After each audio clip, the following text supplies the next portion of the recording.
मोले जट दी ऐसी दी कैसी तू मैनू अपने पिंड दा नां दस वे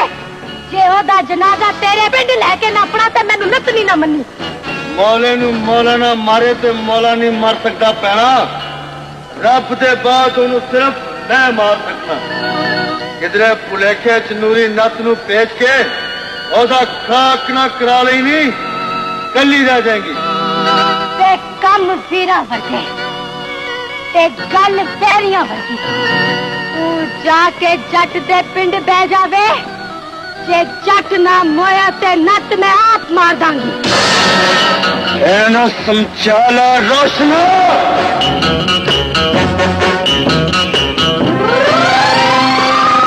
जट नू वैशी ना होण दे तारो सानू समझाण वाला मर चुका है जे नत आ गया ते लम्मे खड़ाक हो जाने नहीं